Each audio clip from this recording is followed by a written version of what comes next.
All right, let's get started. As usual, make sure that you unmute while you are listening. And then if you have questions, you can either raise your hand so that I will try to answer real time, or you can type your question to the chat. Then one of the TAs will take care of the question and answer you, hopefully also real time. Again, this is another remote lecture. I hope you guys are staying home safely and sound.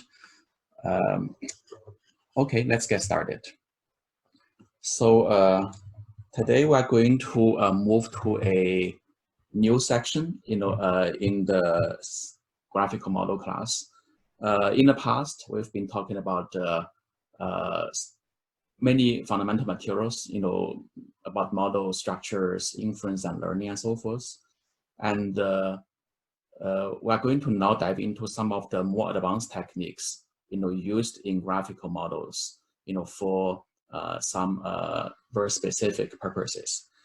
For example, today and the next lecture, we're going to cover graphic models on functions and on other entities like sets and distributions. So we're talking about another higher level of technique which can be applied to not just data, but also to functions, models, and sets. Right. So the first and the most intuitive one is going to be presented today. So let's start the lecture. So we're going to talk about a technique known as the Gaussian process. And for most of the time today, we're going to spend on talking about the classical framework of Gaussian processes and also the inference learning technique. It is a technique to model distributions over functions. And if we still have time remaining, we're going to talk about where Gaussian graphic model can be, a Gaussian process can be used for hyperparameter tuning, for even network structure search, architecture search, or maybe if we still have time, we can cover the higher level concept about meta learning. So why this topic is important and interesting? So let's just look at a particular example in here.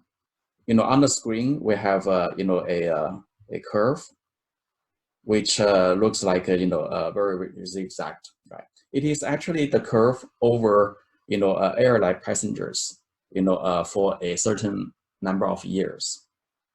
And as an aviation company executive, maybe you want to make a prediction about the next year's demand, right? So in this case, when you see this curve, what we are going to to predict. One goal we want to achieve is to be able to extrapolate from this curve so that we can predict, right? So here is one way of extrapolation. So what's the problem with this extrapolation? Or you as a human being, would you extrapolate like this? Maybe yes and maybe not, right? So it appeared to be a little bit counterintuitive, because even though this whole curve is going up and down, but there is also a trend going up. Somehow this extrapolation isn't picking that up. Well, you may say that maybe this is indeed a good curve, because look at this year, with the the COVID-19 virus outbreak, all the aviation industries are getting a big blow, and they were shutting down flights. So maybe this is the right way to predict, but that's probably only a God's angle, because he probably knows the future better than human, and he would use some amazing, extraordinary intelligence and information. But as human, we probably will have a difficulty in coming up with this prediction. So this must be from an alien, I guess, or a god, right? So for a human being, this is probably more likely to be the case, that you are kind of picking up the signal of the trend from the past few years of curve fitting. And then you have this new kind of a black part, that is your extrapolated predictions into the future. And how good such a extrapolation can be? Well, we can only evaluate the goodness of such extrapolation based on real data, right? So to determine whether the red curve or the black curve, which one is better, you probably just plug in your test data set. And in this case, the test data set seems to be fitting very well with what the human is coming up with. So that basically is an example about learning functions, from data. These are the data sets, and we're going to learn functions. And there are a couple of different approaches to do that, right? One approach, as I show here, is directly basically fit a function from the data without worrying too much about how the data is generated. You're literally just fitting a function. For example, you can introduce a linear function, and that basically weights the dimension of the data x, using a linear fashion. Or you can introduce what is known as the basis function, and then form a linear combination of the basis function, using the weights. The linear function, the base function itself doesn't have to be linear. For example, here I have a base function which is a vector of 3 components. Indeed, it has a quadratic components already, and can go even further. And that allows you to actually use this technique to fit a quadratic function. Or you can be a little bit more aggressive and put a transformer outside of this linear combination, such as using a network, okay, which we denote as G. So all these are basically direct kind of assumption-based, model fitting. You introduce bases or umbrella functions, and then you're going to estimate the parameters inside those functions, in this case, the W's. And how to estimate? Well, you introduce some kind of a quality measure, which corresponds to maybe an error, in this case, a squared error, and then you estimate the W's by minimizing that. So that's one way of fitting the count function from data.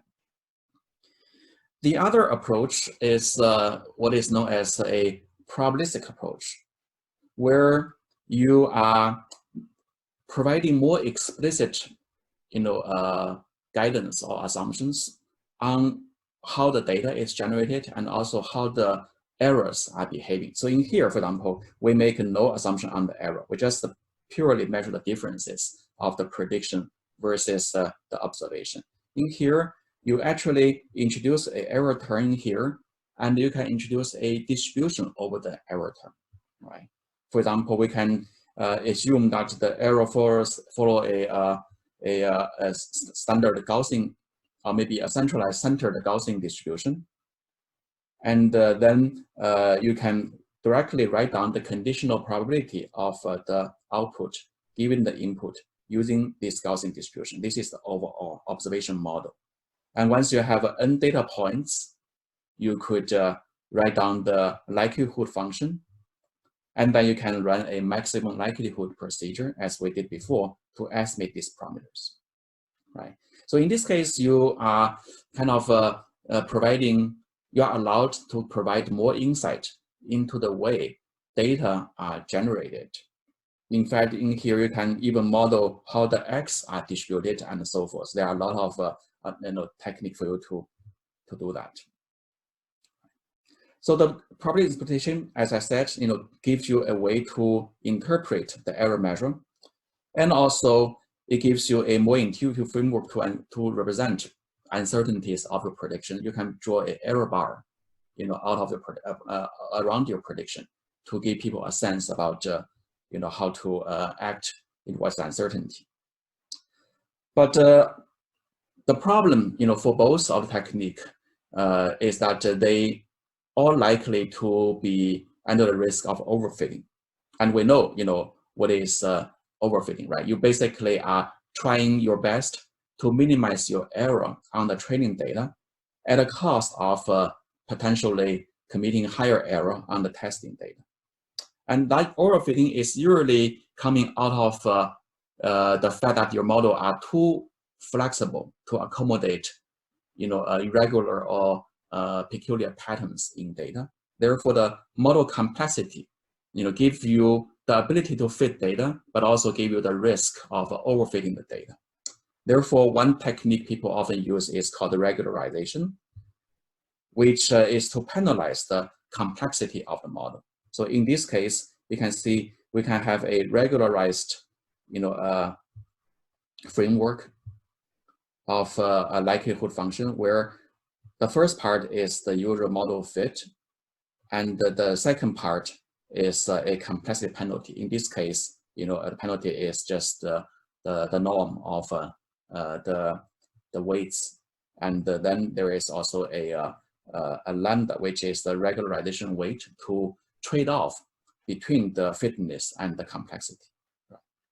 So now you may ask, how to define complexity? Is this enough to be the measure of a complexity? Are there other ways of measuring that? Well, it's a good question. The truth is that depending on the model architect, there are many different ways of measuring or determining complexity. It is actually very, very, I would say, ad hoc, and also there are a lot of options.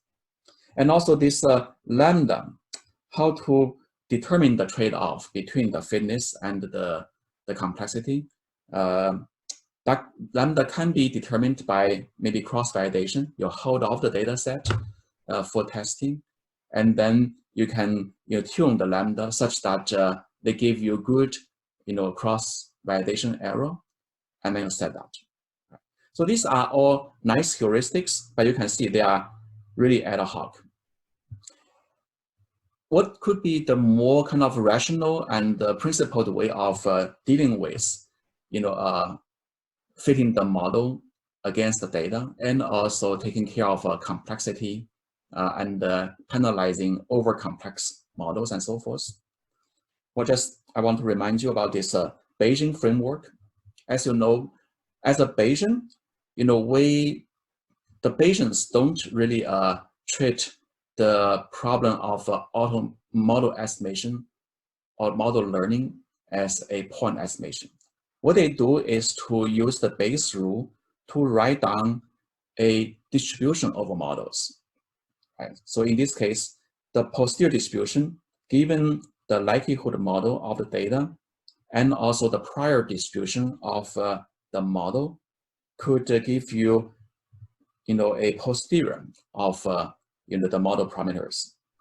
And this is an expression of this posterior, how it look like in terms of our previous example, the Gaussian noise model, right? You can see that you have the likelihood function in here, and then a prior, and then you can write down now a posterior, which depends on both your prior and also your data. Right? And then once you learn this posterior distribution of the model, suddenly you have a new way of making predictions.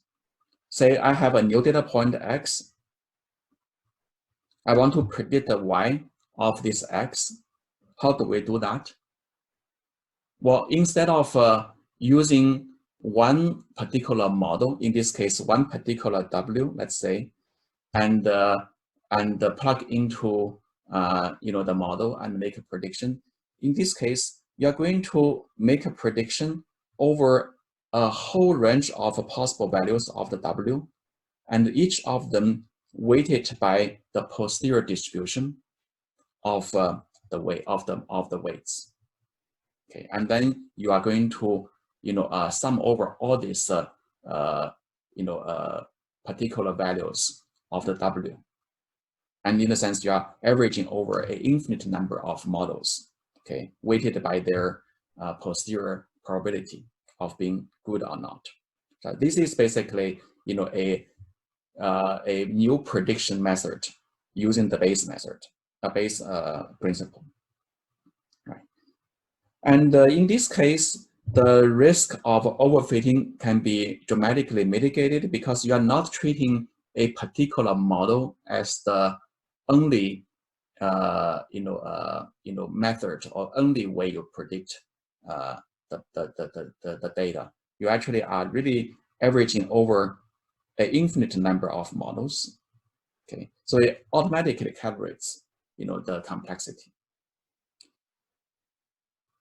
Okay, so Now let's see, and also this gives you, approach to allow you an opportunity to allow you, weighting not just directly on parameters. You are literally, providing a weight over this entire model. Okay, although in this case it's achieved by weighting the parameters, but the parameters does give you, a direct proxy to the full predictive model that can be weighted. And usually, we are more interested in, distribution over the functions than over a particular parameter. So today we're going to talk about how can we be more flexible in modeling such distribution over the functions. So before we dive into the details of that, by the way, if you have questions, please raise your hand, and we're going to be able to monitor that here. Okay. So there are a couple of approach toward modeling functions. One is a parametric approach, where you have a fixed number of parameters, such as a fixed number of mixture components, and each of them being a Gaussian. Then you can determine basically, the size of the model, a priori. And the other approach is known as the nonparametric approach, where you don't actually a priori determine the number of parameters you need. The number of parameters can actually grow with the sample size, and in fact they can be as many as infinite if you don't know the size of your data. And then the number of parameters, it's actually a random variable itself, depending on how big your data set is. Right? If you recall our kernel density estimator, where we actually write down the P as a sum of many little kernel functions divided by n, right? And this one is usually a little Gaussian bump, and you can superimpose many of them together to get a big density estimator. That's basically a nonparametric approach. Now today we're going to talk about a technique known as the Bayesian nonparametrics, which actually draws benefit from both of the parametric and the nonparametric approach above. On the one hand, it is nonparametric because this approach does allow you to provide infinite number of parameters a priori. It's a distribution over all the parameters or over all the models.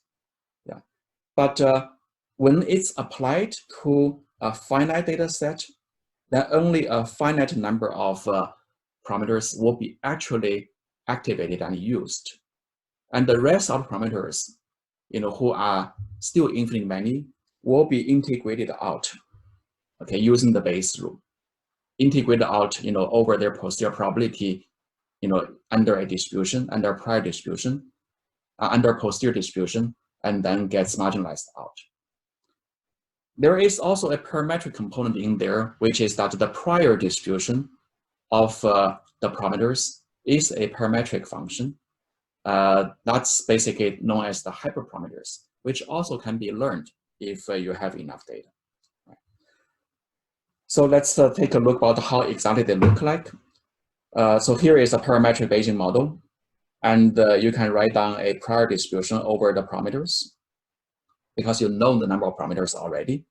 And then you can use the Bayes rule to come up with a posterior of the parameters. And here I have a few examples, right? Such as a Gaussian prior over the Gaussian likelihood, and then you get a Gaussian posterior. Or you use a Dirichlet distribution prior over some multinomial distribution, then your posterior is also a multinomial, right? So we've done that before. These are typically taking advantage of a conjugate prior, so that posterior and prior are symbolically the same. Under a nonparametric Bayesian approach, you can be a lot more flexible. In here, your data come from a model, and then your prior is not just over the parameters, it is actually over the entire model, which includes the parameters in the model, and also the number of such model components, or the size of every model. Okay, so that's why we write the prior to be over the model, which allows the size and also the number of components to be uncertain and possibly infinite. And then you use the Bayes rule to now provide a posterior over the entire model. So it's a function over the models or distribution of the models. And then when you apply them to the prediction rule, you can give weights using this function over every model. And then you can do model averaging to overcome overfitting and all that. So let's look at a few examples. We actually will be covering each of these examples in the subsequent classes, but just a preview. For example, one of the very famous non-parametric Bayesian model is known as the Dirichlet process. Okay, here you can use a Dirichlet process prior to define a prior over probability measures. Okay, the measures we don't need to dive down into the deep theory of that, but roughly it gives you a distribution over both the location of the parameters of the model and also the number of the model components that you need. And this Dirichlet process prior gives you a distribution over all that. And another very well-known non-parametric Bayesian model prior is known as the Indian buffet process. It defines a prior over binary matrices. And these binary matrices can be used to simultaneously model the number of features and also the number of components. Okay. And another model which we're going to talk about today is known as the Gaussian process prior. It's actually one of the simplest and most intuitive. It has a very explicit analytical form of the prior. So by the way, so Dirichlet process and the Indian process are usually specified as a process. They're specified as a sampling process that you can take sample from, but its analytic expression in closed form is a little bit tricky to specify. Okay, but Gaussian process prior has a very, very clear expression in the analytic form. It's very easy for you to manipulate. Okay, you don't have to store an infinite number of components in your representation to store to represent such a prior. And when it's coupled with a likelihood function of the data, it gives you nice properties of the posterior, which is again a Dirichlet process, a independent process, or a Gaussian process. So it basically follows exactly what we expect from a conjugate prior, how they behave. So let's talk more about the Gaussian process now. Maybe we can begin with a simple example. Okay, so consider a very simple linear model in here. Okay, it's just a linear model parameterized by two free parameters. And let's assume that there are uncertainty in this model. Okay, say the two parameters are following, each of them following a standard normal distribution. And as this graph show, you now have by the way, this fx can be expressed as a line, right, in here, crossing a particular intersector. And then with a and a0 and a1 randomly sampled, draw from the standard normal distribution, you can imagine you have now a whole family of such straight lines with different slope and different intersections with the axis, right? So this is a whole family of the distribution of the function. And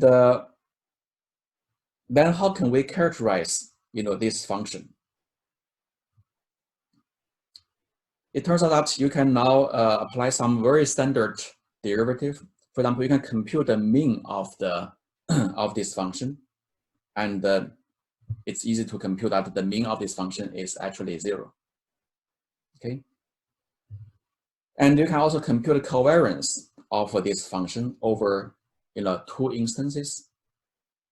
And after a very few, you know, algebraic manipulation, you can get to this point where the covariance is actually expressed as a 1 plus the multiplication of these 2 input instances. Okay. And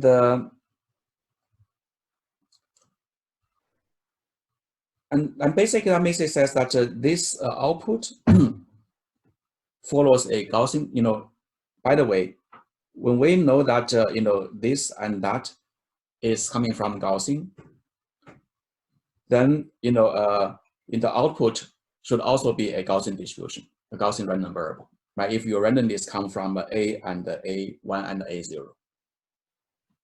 And 2 random variables, each of which are Gaussian, should form a joint Gaussian variable. Therefore, you know, we have now x1, you know, f of xa and x of xb together, following now a Gaussian distribution, and we have the mean in here already, and we have the covariance here already. Right? So we can see now the function, you know, actually can be described as, you know, a distribution with their mean and the covariance determined using, you know, this calculation. And in fact, any collection of the value has a joint Gaussian distribution just by drawing more instances. Therefore, we end up with, you know, you know, a multivariate Gaussian distribution, you know, over the collection of outputs from this function. This Gaussian distribution draw randomness from, you know, the distribution of the function. Okay, it is not the randomness of the data. It is the randomness of the functions, and their mean and covariance are actually determined, you know, using, you know, this type of calculation. Okay, so that comes to lead us to the definition of what is known as the Gaussian process. So we write, you know, f to be following a Gaussian process, you know, if, you know, the output of the function follow a joint Gaussian distribution parameterized by a mean function and also a covariance function like this. Okay, these are true for any collection of input data. And what you can do to make this to inject design flexibilities, you know, in the model is to basically design these mean functions and the covariance matrix. Okay, so let's take another example to see how the mean and the covariance can change with your different needs of, you know, the predictive function. For example, here I have a linear based function model, which is different from the previous, you know, linear regression model. Okay, and we assume that the parameters come from a Gaussian distribution like this, and then you can now, you know, compute the mean vector accordingly. It gives you a 0. And then you can also compute the covariance matrix, and that's basically where you get it. Okay. Okay, so in this case, we can say that the f of x and w under this linear basis function model is also a Gaussian process with the mean function equal to 0 and the covariance function equals to this entity. Okay.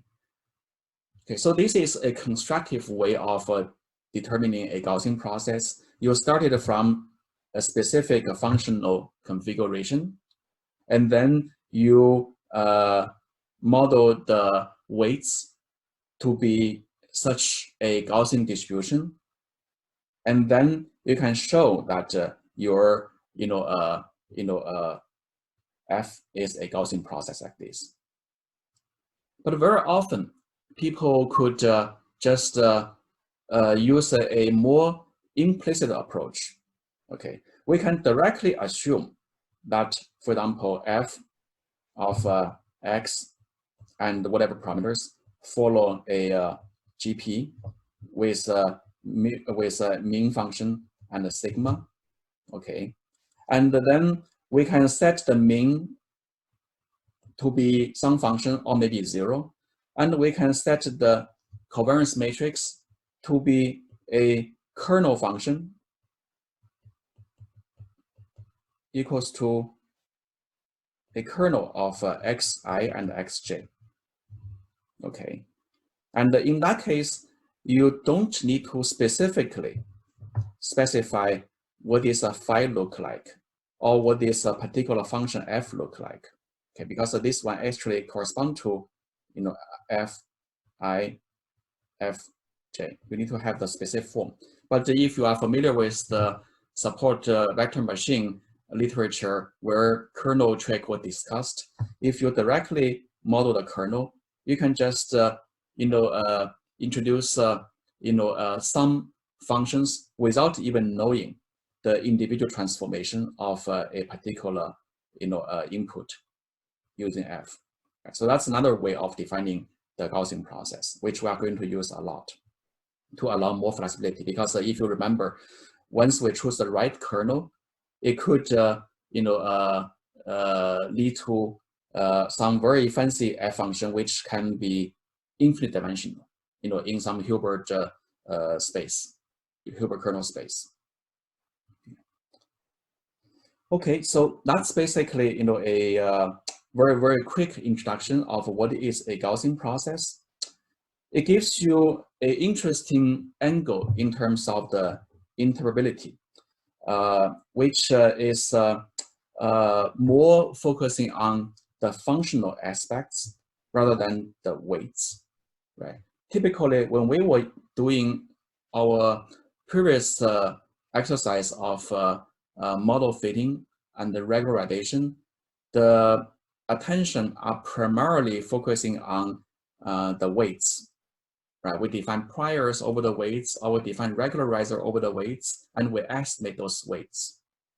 But in the Gaussian process, as you can see, it is really about treating the f as the first citizen, and our modeling components such as the kernel and also the mean functions are directly related to the f rather than directly related to the weights inside those f functions. Therefore, you get a lot more flexibility in specifying different f, or maybe not even need to explicitly specify the form of f, but you can specify the form of the kernel directly. And in terms of how generalizable it is, well, it depends really on how good your kernel is. The kernel actually controls the support and the inductive bias of the model, as you will see in a second. Your data actually becomes the main source of constructing the kernel and also controlling its behavior. And then we use that to generalize, into any new observations, depending on the data encapsulated by the kernel.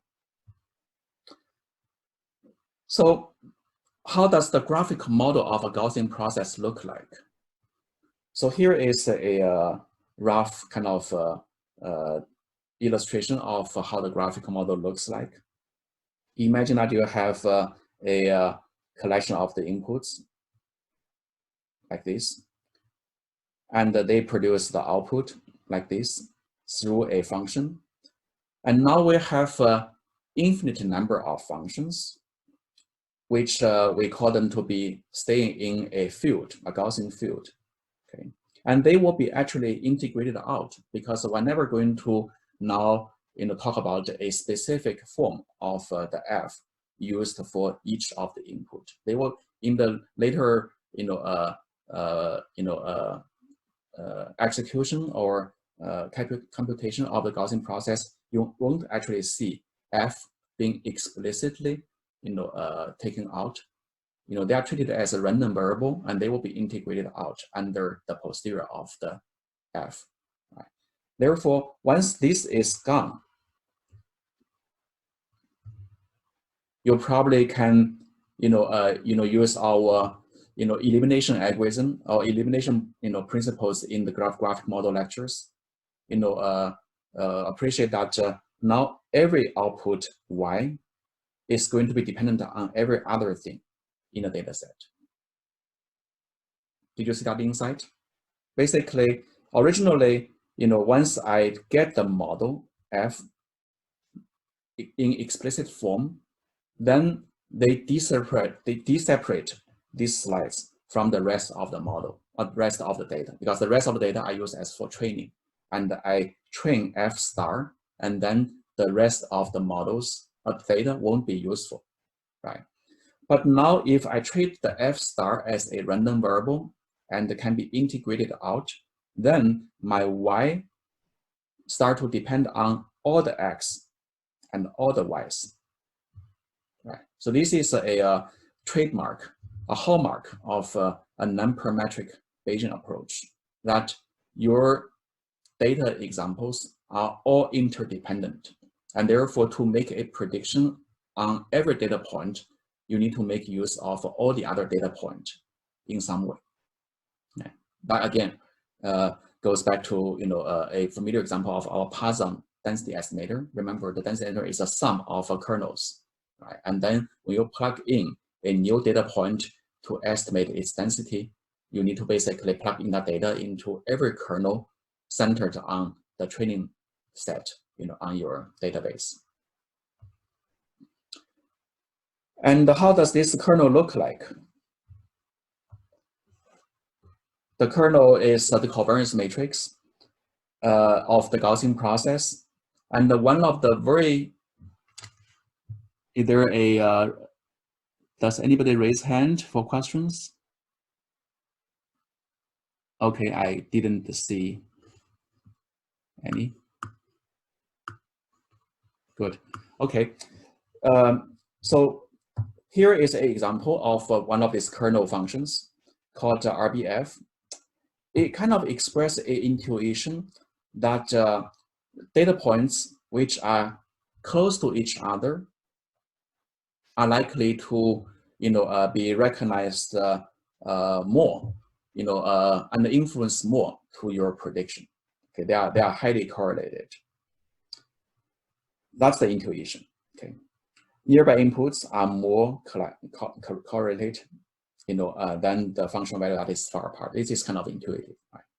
There are some hyperparameters like this L and this alpha, which controls the amplitude of the response, and also this wiggliness, which is kind of how sensitive you are to the distances between examples. Okay, and we actually could learn these parameters if we are willing to have a large data set, split it into cross-validation sets and do cross-validation validation. And this is what is known as the universal approximator. In fact, if you have extremely large support of X, then you can use this Gaussian process to approximate any functions. Of course, not without a cost, because this kernel function is defined over the entire data set over all its possible pairs. So imagine if you have a million data points, then you are really having a K covariance matrix that is 1 million by 1 million, which is very, very big to manipulate. We're going to talk about the computational issues afterwards. Just give you a sense about how a RBF kernel reacts to some of the parameters. For example, here we can change the length of the window size of the kernel.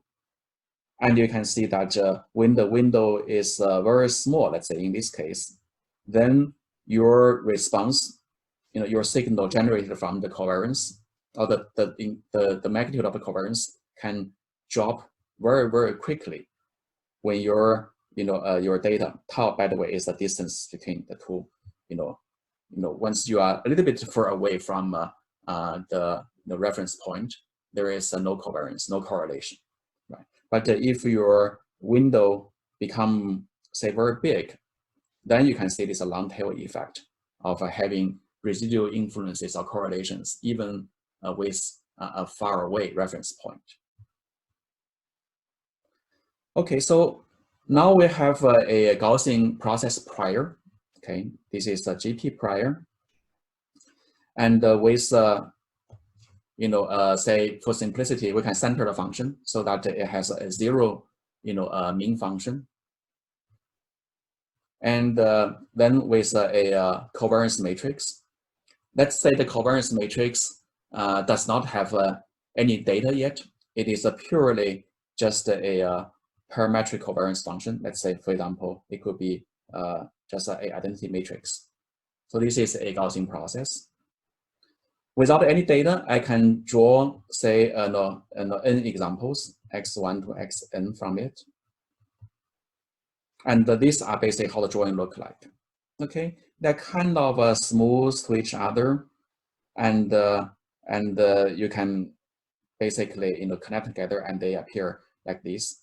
And here we have a uncertainty kind of window, which correspond to the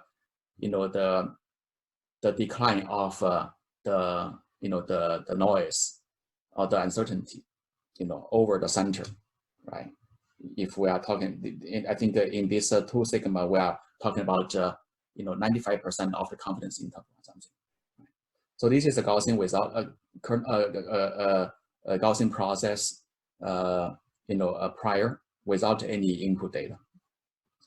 Now let's say we observed n data points, okay, and these are real data points, from some other sources. And we want to use a Gaussian process to model this response.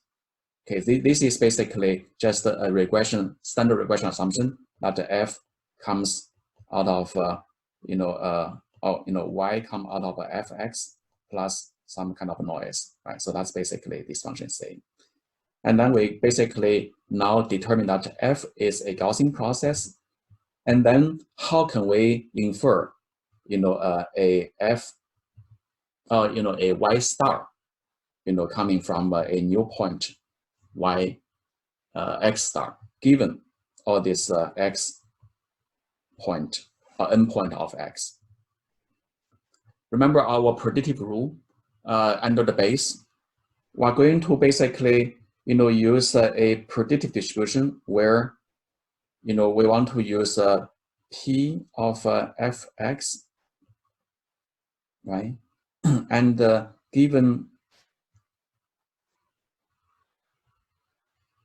let's see, and a function, and also p of the function given all the data points. That's basically what we're going to apply, for the prediction. Right? So I explicitly separate out, this one from this one, because this basically defines a posterior distribution of the function, and then this part describes the predictive function, and then we're going to integrate over all the functions. And this part, as we just said, is going to be a Gaussian process. And then let's see how this can happen. Remember that in our earlier multivariate Gaussian lecture, we talk about some standard practices of manipulating the multivariate Gaussian distribution. For example, we can write down the conditional of one of the variables in this vector, conditioning on the remaining, right? And in our case, we have a Gaussian process, and you have one input, and no, you have the training data, which defines the Gaussian process, and then you have this one more data point. Okay, so then our goal is to really compute, what is the F conditioning on everything else from this joint distribution. And use the trick we had before, we can easily write down, the conditional distribution of this particular function with a mean of this form and a covariance of this form. Okay. Because we knew that the whole thing follows a joint distribution parameterized by mean function as 0 and also covariance function like this. This is the definition of the Gaussian process. So under Gaussian process, inference is going to be using this formula. Okay. So you can see this inference is not necessarily cheap because it involves inverting this matrix. So how big is this matrix? Anyone want to shout out? N cross N. Yeah, it's n cross n, right? So n times n. So it's a very, very large matrix. And in here, we actually need to even do something in addition. Sometimes we need to deal with the determinant of this matrix in order to learn hyperparameters. That's going to be even harder. So this is an expensive process. But forget about the computational issue. We're going to talk about that later.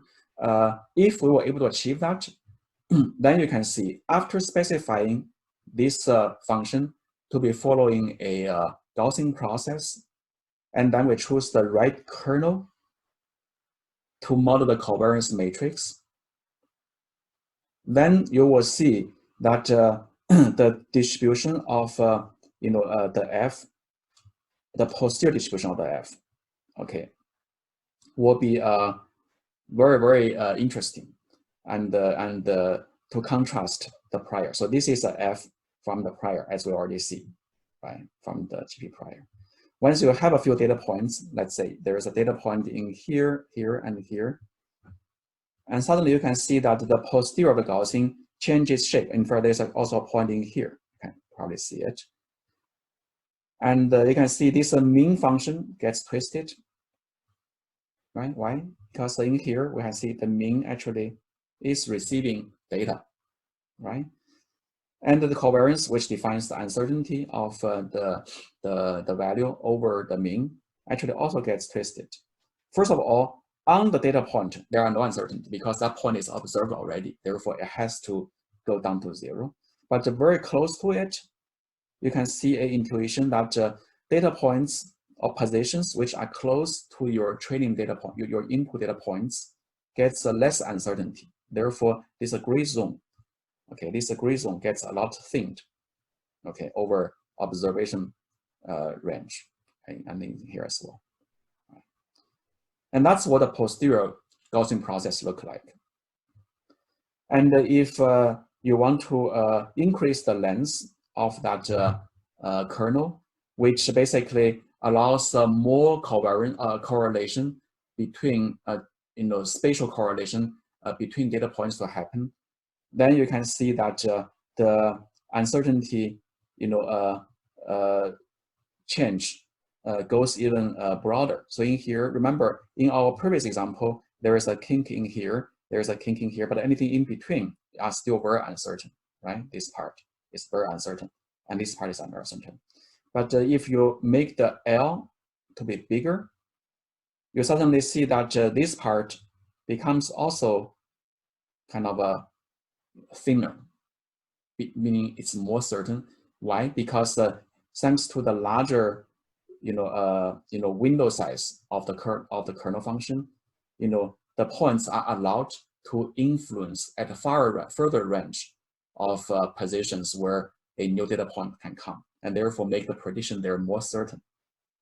Okay. All right. So now let's see. Well, I want to maybe make one more comment in here. If you look at the specification of the Gaussian process in here, you'll probably notice that we never now dive into the fact that f needs to be explicitly specified. F is a function, it's a random variable, therefore we don't specify its specific form, okay? Only the components needed to model its distribution is specified, which is the mean function and also this kernel function for covariance. That to some degree gives you a lot of flexibility in allowing different form of FF as well. So the GP process, Gaussian process give you two kind of benefits, right? One is that you can make use of all the data to make the prediction of the new one, in a non-parametric fashion. And secondly, you don't have to specify the parametric form of the F anymore. Okay, it is specified using the kernel, which allows you, a greater freedom, such as infinite dimensional transformation functions, right? In the Hilbert in the reproducible Hilbert kernel space. Okay, so how can we say learn the hyperparameters of the kernel functions, right, such as the window size and also the magnitude and so forth. So in that case, what you need to do is to integrate out all the F and leaving only the data X and also those theta parameters, right? So for example, the kernel function is obviously a function of the, parameterized by the theta. So you are left with this, log likelihood function. And here you can see the more explicit kind of a divide of the model fitness versus the complexity penalty.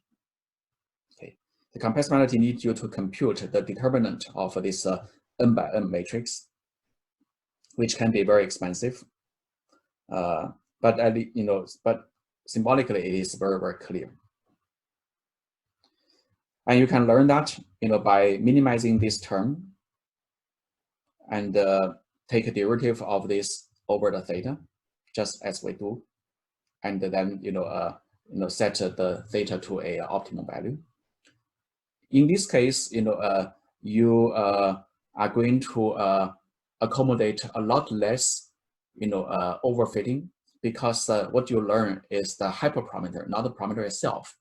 The hyperparameter defines a distribution over the function. You are still able to, integrate and weight it over all the functions, that is legitimate, and then weighted them by their posterior probability defined by the Gaussian process. And in the inference step, you condition on the hyperparameters. You don't change that anymore. And you also condition on the data X, and then you plug in the X star, and then you use the formula I just presented before. Okay, so this is basically the Gaussian process and learning and the modeling process and the prediction process. So I want to pause here for a second. Any questions so far? Yes, I have a question. Yeah. In the Gaussian process, because the data, like the subsequent output is dependent on the previous output, is it not possible to batch the data because each subsequent output will be dependent on the previous input? What do you mean by cannot batch data? The previous, or you can batch it, right? So basically, every time you have a new data, you look at all the previous data as a batch, and they define the Gaussian process. But in terms of inference, if we have, say, two inputs, the second output will depend on the first output. So. Oh, okay. That's a. So I think you're on mute.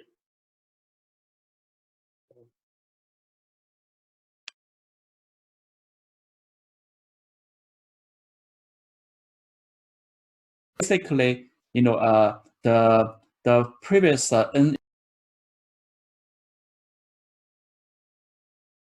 multivariate Gaussian distribution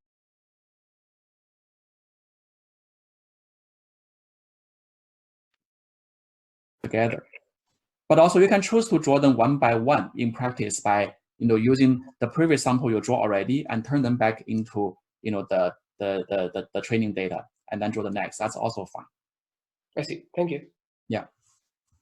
Good question. Thank you. Any more questions?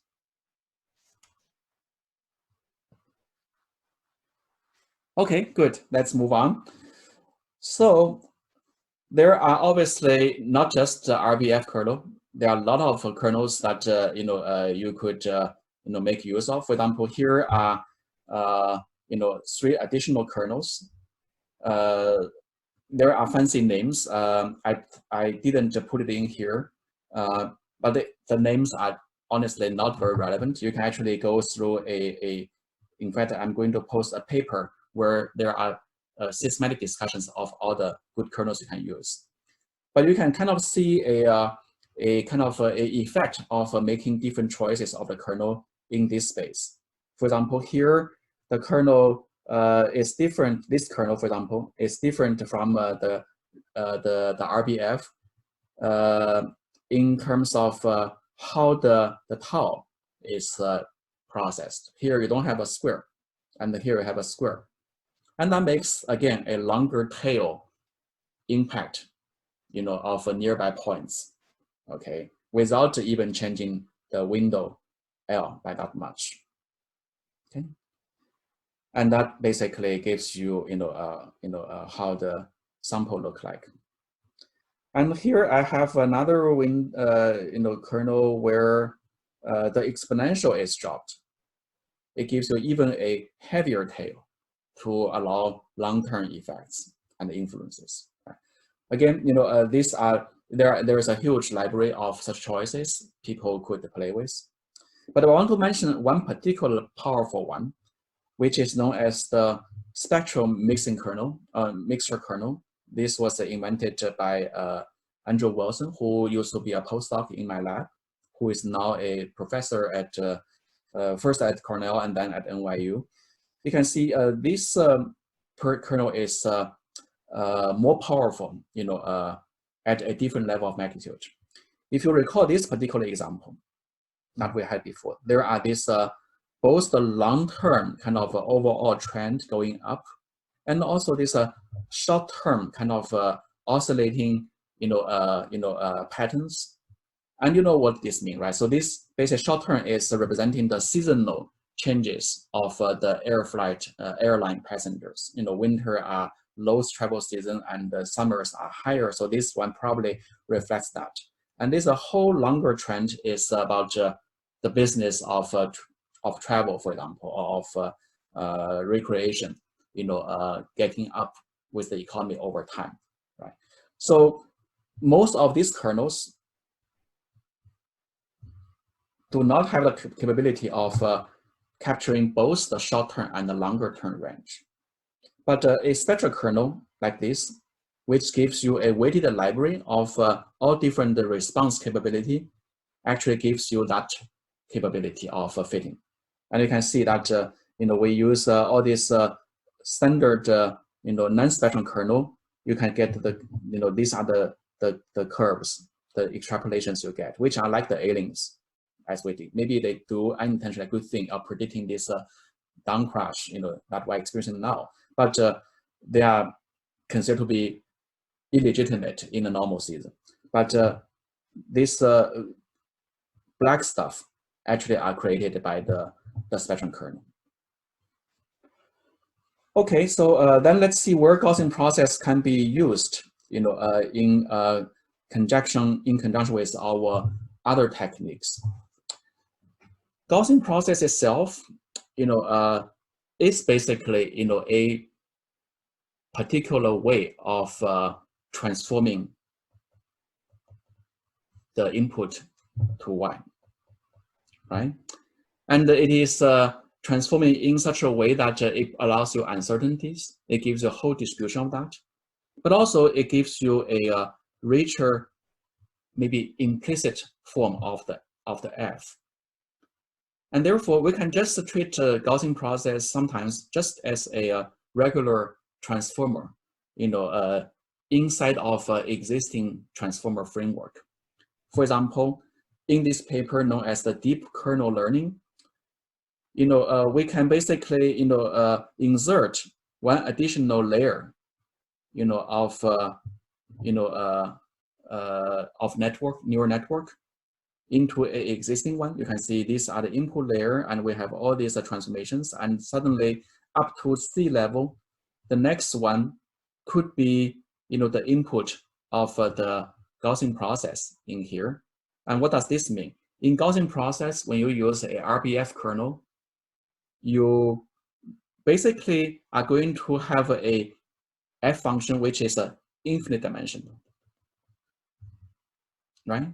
So that's very interesting because we knew that in a deep neural network, the intuition says that the wider, a layer is, the more expressive they are, in generating intermediate representations or in kind of creating, across, correspondence and influences between, dimensions. By the way, these are not d data points, right? These are d dimensions of a single data point.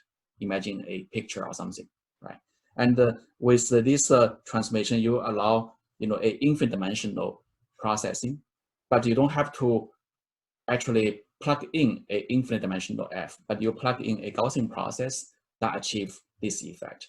So Gaussian process has this capability. It gives you a richer f in addition to modeling uncertainties and distributions over that. Okay. So that's how it works. You basically, are going to take into, the transformation up to this layer, and then plug them into a kernel to achieve this infinite layer effects. And in terms of how to learn it, same thing as what we did in the backpropagation. You just use the chain rule to derive, the derivative, of the loss function with respect to not just the deep learning, the deep neural network standard parameter, but also the hyperparameters inside this Gaussian process. Okay, and then you can still, learn this Gaussian process. So that's one way of using the Gaussian process. And you can see that it does give you a lot of advantage, in applications like a regression. You can see that when we compare the deep kernel learning versus just a Gaussian without the deep learning, without a this is Gaussian basically over standard X and Y input, right?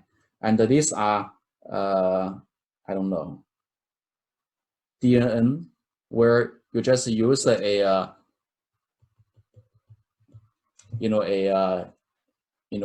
standard DNN with the input from one end and the output from the other end, but no kind of infinite dimensional, layers, inside this process. And here, DKL literally means that you have a DNN plus a infinity layer helped by Gaussian process.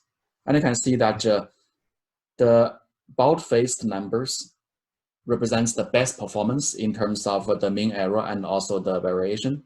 You can see most of the bold-faced numbers appeared in these two columns. There are some good ones in here, but most of them are in here. Right, so that kind of shows you the performance of the Gaussian process. Okay, and another application of the Gaussian process in conjunction with deep learning is on sequential data. So we've used models like RNN, or maybe say a RNN, or maybe a LSTM to model sequential data. Right? So this is basically a sequential model, and take a sequence of inputs, and then they generate the next output. Right?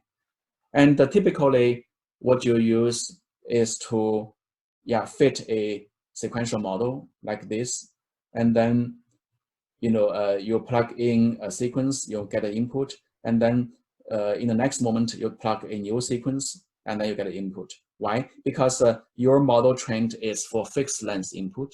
Therefore, for predicting the next output in here, you have to drop this first one in here, right? And then use the next three as the input, and so forth, dropping the first two and use next three. Right?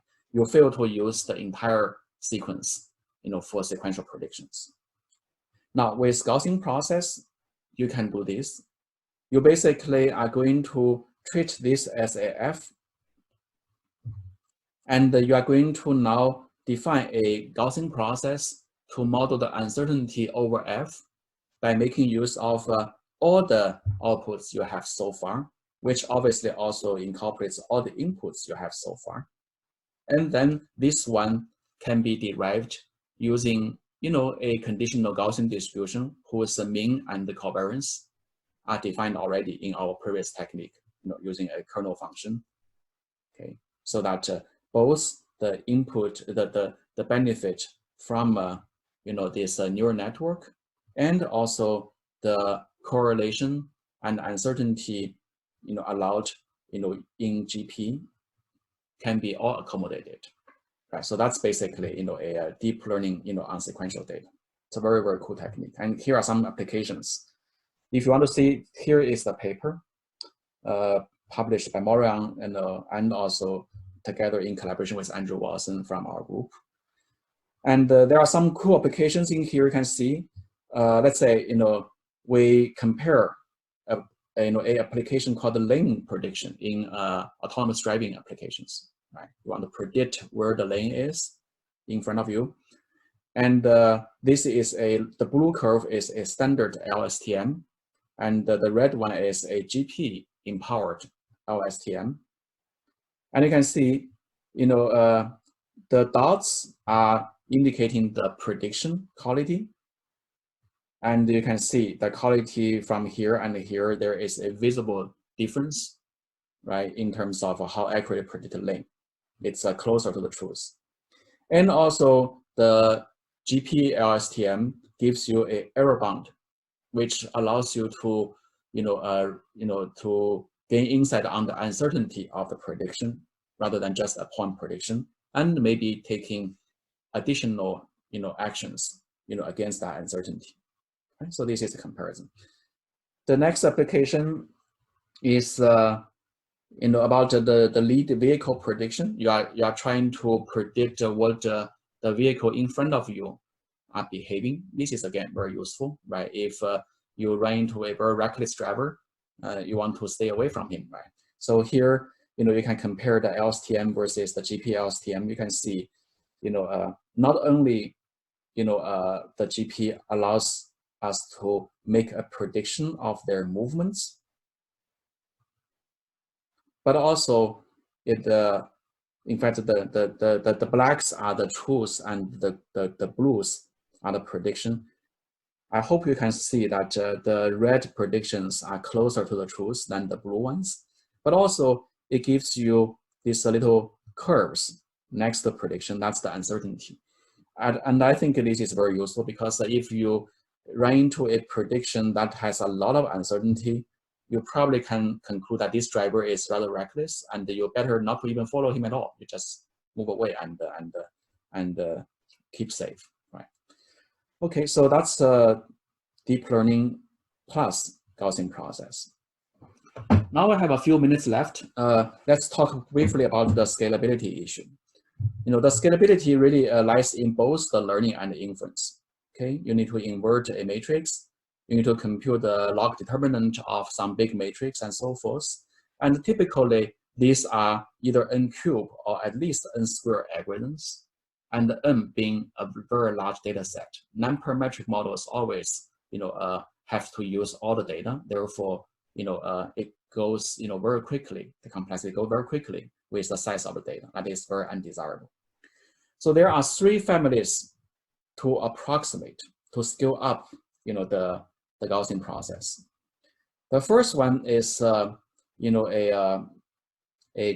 trick to approximate this kind of a nonparametric kernel in the finite base. You basically, try to introduce another space, a dual space. Say, we talk about, for example, maybe you guys heard about, hashing functions, right? Hash tables. That's a way to basically project data into some smaller lower dimensional space to allow, a distance to be computed more easily. So here I have the same idea. You basically approximate this kernel in some lower dimensional space, and then deal with the matrix from there. The second one is known as the inducing point methods. And they're going to approximate this gigantic kernel matrix using a few inducing points. This is a more controlled method because you have the freedom to choose inducing points. I'm going to speak a few more words after that. And third, of course, is to, again, look into the structure of the kernel of the covariance matrix and explore its like toplet structure and the Kronecker structure. Basically, for example, if a matrix look like this, well, there are faster ways of computing it, computing the determinant or to invert it. But we're not going to discuss this and that today. I'm going to speak a few words for the second method because it's more popular and more kind of mainstream. So inducing point methods is basically, to achieve the following. You are going to approximate this full matrix using some, approximation constructed from this by picking, some small number of so-called inducing points. You are going to, instead of computing the big covariance matrix in here, instead of computing a big covariance matrix here, you're going to compute the covariance matrix between only these inducing points and all the rest of the trading points, which results you in this skinny, very thin kind of rectangular matrices, which could be as small as a few hundred dimensional in here, but still a few million dimensional in here. Right. And then you're going to add some kind of diagonal matrix and to make the support full rank.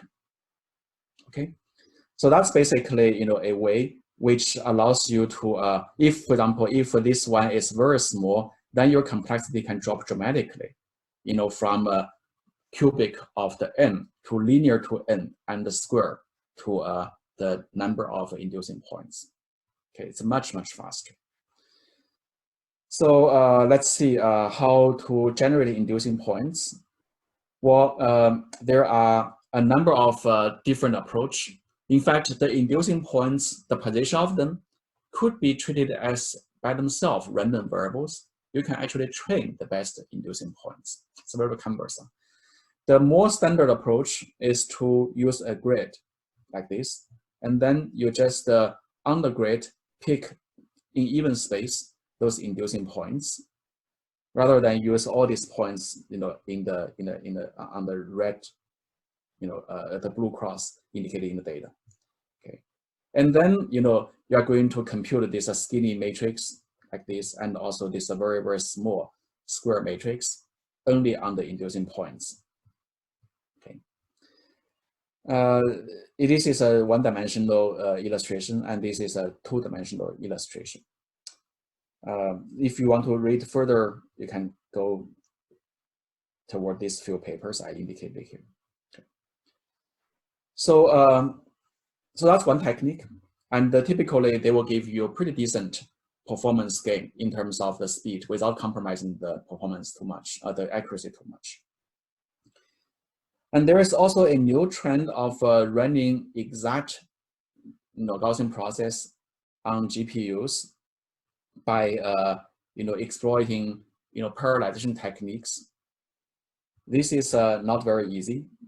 It's a highly kind of sophisticated approach because parallelizing matrix computation is non-trivial. All the elements are highly interdependent of each other. So there are some special techniques published again in this paper that you can go through.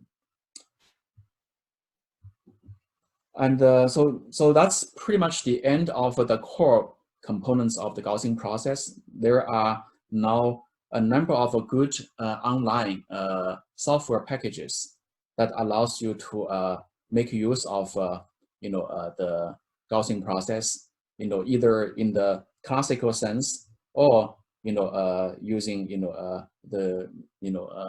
allow it to interface with a deep learning technique, using a very friendly programming interface. And this PyTorch based GPyTorch was actually contributed from, I believe, Andrew Wilson's group, and it is highly, it's adopted right now, incorporated into the Facebook PyTorch kind of code set. And I think it's a very valuable tool that people can try. So, and also it has another compatible version with TensorFlow that people can also try. So with that, I think I don't have time to cover those new topics on hyperparameter tuning and meta learning in general. Maybe because we have 2 or 3 free lectures, open, topic lectures that you can choose. If you voted for this, we can cover that. Otherwise, I post these slides online already, so you can read by yourself. So just to summarize, right? So the Gaussian process is one of these Bayesian nonparametric models that allows you to model a distribution over smooth functions, right? It uses the very expressive covariance matrix function to allow a lot of different transformation functions f to be expressed. And there are a number of non-trivial computational issues involving handling large matrix computation. And the people invented some effective technique, especially the inducing point technique, to tackle that. That's the core take-home message. So with that, I'm done. Any questions from the class?